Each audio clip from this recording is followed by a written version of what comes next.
नमस्कार, आदाब, सत श्री अकाल। आपका स्वागत है today crime file with Tahir Khan के इस बेहद ही खास प्रोग्राम में। आज एक बार फिर हम गुनाह और गुनहगार को बेनकाब करने की कोशिश करेंगे। जब होता है अपराध तो शातिर अपराधी छोड़ता है सबूत। इन्हीं सबूतों की बिना पर होती है अपराधी की तलाश। जब अपराधी का चेहरा जुर्म से होता है बेपर्दा तो छिप नहीं पाती अपराध की कड़ियाँ।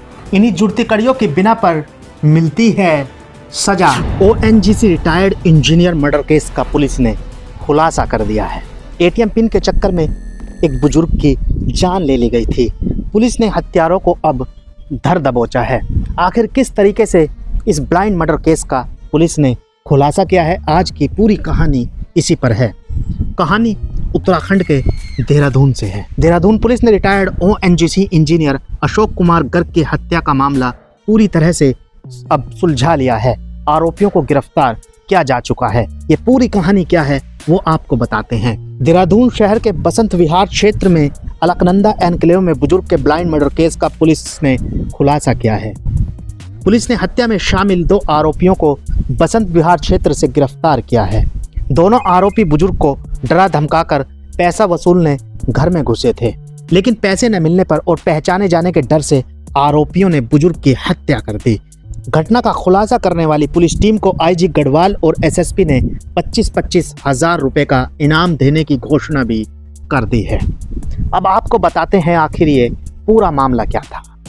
देहरादून पुलिस के मुताबिक बीते 9 दिसंबर को थाना बसंत विहार पुलिस को सूचना मिली थी कि अलकनंदा एनक्लेव में स्थित एक घर से एक बुजुर्ग जिसकी उम्र लगभग 75 साल है, जिसका नाम अशोक कुमार गर्ग है, उनके चिल्लाने की आवाज आ रही है। सूचना पर थाना बसंत विहार पुलिस मौके पर पहुंचती है और घर में बुजुर्ग व्यक्ति को घायल अवस्था में पाया जाता है। बुजुर्ग के पेट और गले पर गहरे घाव के निशान थे। पुलिसकर्मियों ने घायल बुजुर्ग को इलाज के लिए इंद्रेश अस्पताल पहुंचाया, जहां डॉक्टरों ने उन्हें मृत घोषित कर दिया। घटना की सूचना पर एसएसपी अजय सिंह ने घटनास्थल का निरीक्षण कर घटना के संबंध में इधर उधर से थोड़ी जानकारी जुटाई। मौके पर आस पड़ोस के लोगों से पूछताछ की गई। पूछताछ में बुजुर्ग व्यक्ति के चिल्लाने के साथ साथ कुछ व्यक्तियों द्वारा उनसे पासवर्ड पूछे जाने की बात भी सामने आई है, लेकिन घटनास्थल पर जबरन प्रवेश और लूटपाट का कोई भी प्रयास किया जाना नहीं पाया गया है। घटना के संबंध में मृतक के भाई आदेश कुमार गर्ग निवासी देवबंद सहारनपुर द्वारा दी गई तहरीर के आधार पर थाना बसंत विहार में अज्ञात आरोपियों के खिलाफ मुकदमा दर्ज किया गया। इस घटना के खुलासे के लिए पुलिस टीम पूरी तरह से इसमें जुट गई और किस तरीके से इस घटना का अब खुलासा किया है वो आपको बताते हैं। देहरादून पुलिस ने घटना का खुलासा करने के लिए 8 अलग अलग टीमें गठित की। गठित टीमों द्वारा घटना स्थल और आसपास के क्षेत्र में आने जाने वाले मार्गों पर लगे सीसीटीवी कैमरों की फुटेजों को चेक किया गया, जिसके आधार पर पुलिस को घटना के बाद 2 संदिग्ध व्यक्ति घटना स्थल से पीछे सतोवाली घाटी से गांधीग्राम और जीएमएस रोड पर जाते दिखाई दिए, लेकिन रात ज्यादा थी।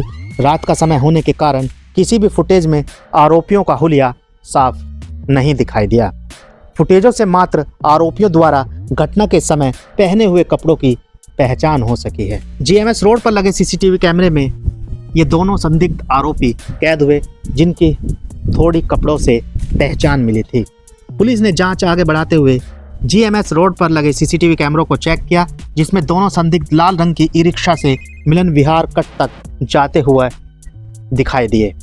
मिलन विहार कट के पास दोनों संदिग्ध उतरे, लेकिन उसके बाद पुलिस को दोनों संदिग्धों की कोई जानकारी नहीं मिल पाई।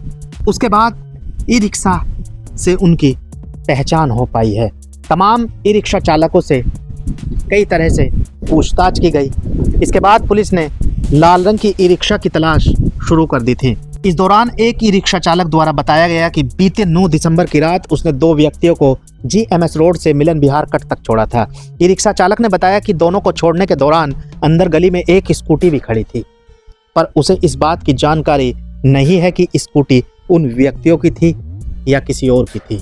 लेकिन जैसे ही उस ई रिक्शा चालक ने बताया कि वहां पर स्कूटी थी, वो स्कूटी किसकी थी, उन्हीं की थी या किसी और की थी, अब उसी स्कूटी से आरोपियों की पहचान की गई है। इसके बाद पुलिस टीम ने मिलन विहार कट के आसपास लगे सीसीटीवी कैमरों में संदिग्ध 2 पहिया वाहन स्कूटी की तलाश शुरू की। पुलिस को संदिग्ध व्यक्तियों के हुलिये से मिलते जुलते 3 से 4 स्कूटी सवार व्यक्तियों की फुटेज मिली। पुलिस ने सभी स्कूटी नंबरों की जानकारी लेते हुए उनके सत्यापन की कार्रवाई शुरू की। इस दौरान जांच में सामने आया कि घटना के समय एक वाहन स्वामी की लोकेशन घटना स्थल और उसके आसपास के क्षेत्र में थी। इस पर पुलिस ने स्कूटी को संदिग्ध मानकर सर्च अभियान चलाया तो संदिग्ध स्कूटी इंदिरा नगर क्षेत्र में माउंट फोर्ड एकेडमी के पास एक पार्क में खड़ी दिखाई दी थी। लेकिन पुलिस के लिए चुनौती बड़ी थी क्योंकि क्षेत्र में कई फ्लैट्स थे। टीम ने जो उसमें प्रयास किया उसमें जो तब ये चीजें प्रकाश में आई कि अभी जो है वहां से निकलने के बाद पैदल ही करीब 2 से 2.5 किलोमीटर जो हमारा गांधीग्राम सप्तो वाली घाटी जो कंजेस्टेड एरिया पूरा कहेंगे शहर का है, वहां पर वो पैदल वहां से निकले। तो जो छोटे छोटे हमें फुटेजेस क्लिप्स मिली उसके आधार पर सिर्फ हमें काले रंग का और नीले रंग के जैकेट में 2 युवक ही दिखाई दिए। इसके अलावा कहीं कोई ऐसी क्लियर फुटेज नहीं प्राप्त हुई या कोई ऐसी गाड़ी हमें नहीं दिखी जिससे वो जा रहे हों, जिससे कुछ और आगे हम इस पर इन्वेस्टिगेशन कर पाए। और इसके अगले दिन बाद फिर हमने उसी फुटेजेस के आधार पर लास्ट में एक जगह ट्रैक किया कि एक ई रिक्शा पर, लाल रंग के ई रिक्शा पर वो 2 लोग बैठ के उसी घटनाक्रम के जो कंटिन्यूएशन था उसमें जाते हुए दिखाई दिए। और उसके आधार पर ई रिक्शा एक ट्रैक हुआ, लेकिन ई रिक्शा का भी नंबर हमें इस पर रात के कारण कहीं भी ऐसा नहीं आ पाया कि ई रिक्शा कौन था, जिससे ड्राइवर से कुछ जानकारी की जाए।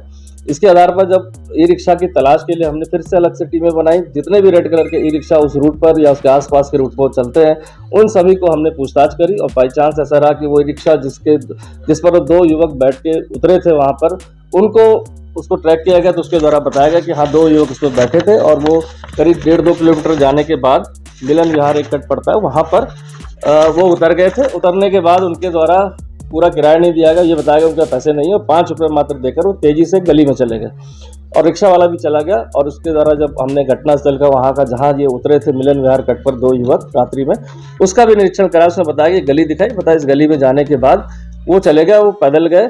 आगे की स्कूटी खड़ी थी, ये स्कूटी उनकी थी कि नहीं थी ये मुझको अंदाजा नहीं, और वो भी वहाँ से चला गया। क्योंकि एक जितने भी हमने सीसीटीवी फुटेज पूरे इस एरिया के देखे, इसके बाद युवक कहीं भी पैदल जाते हुए हमें नहीं दिखाई दिए। तो फिर हमने जितने भी स्कूटी सवार इस तरह के फुटेजेस हमें शहर में मिली उस घटनास्थल से आगे बढ़ते हुए, उन सभी को हमने ट्रैक डाउन किया। तो हमें इसमें सस्पेक्शन में 3 ऐसी स्कूटी मिली जिसपे कोई काली जैकेट में या ब्लू जैकेट, जो हमारा एक सस्पिशियन था कि ये लोग हो सकते हैं। 3 स्कूटी का नंबर उसमें हमें सिर्फ पढ़ने में रात में सिर्फ UK07 के रूप में आया कि ये गाड़ी UK07 लोकल रजिस्टर्ड है।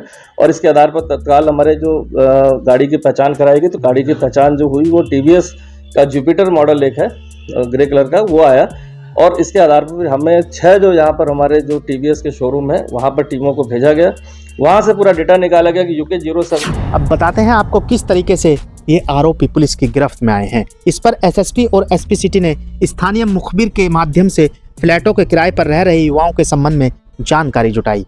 इस दौरान पुलिस टीम ने माउंट फोर्ट एकेडमी के पास कॉलोनी के एक फ्लैट से संदिग्धों के हुलिये से मिलते जुलते 2 युवक को नवीन कुमार चौधरी मूल निवासी मेरठ और अनंत जैन मूल निवासी बागपत को हिरासत में लिया, जिनकी तलाशी में पुलिस टीम को आरोपियों के पास से मृतक अशोक कुमार का पर्स, 1500 रुपये नगद, मृतक का ATM कार्ड, आधार कार्ड और अन्य दस्तावेज बरामद हो गए।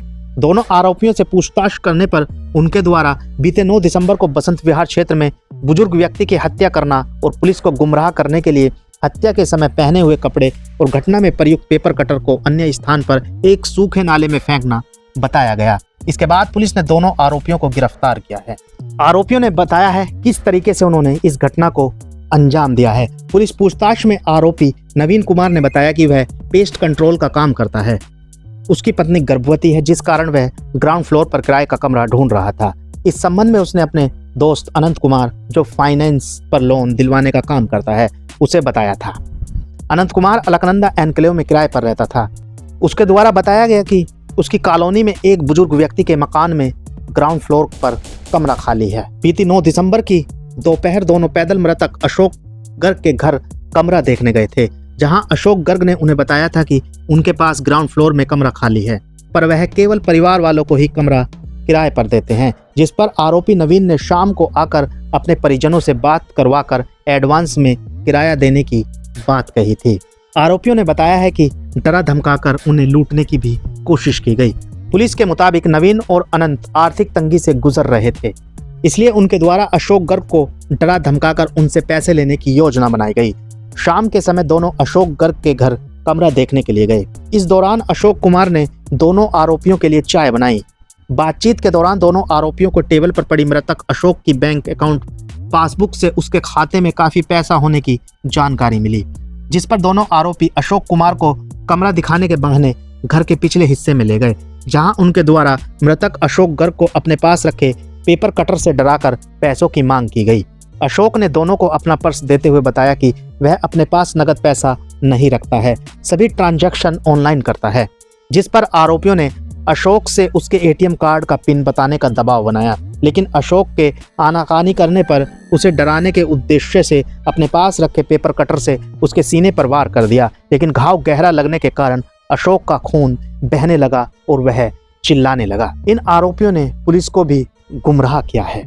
इस दौरान आसपास के लोग बुजुर्ग की आवाज सुनकर गेट पर जमा हो गए, जिससे दोनों डर गए और फरार हो गए। घटना के बाद रात में दोनों आरोपी अपने घर गए और पुलिस को गुमराह करने के उद्देश्य से अगले दिन घटना के समय पहने हुए कपड़े और घटना में प्रयुक्त पेपर कटर को अन्य स्थान पर फेंक दिया गया।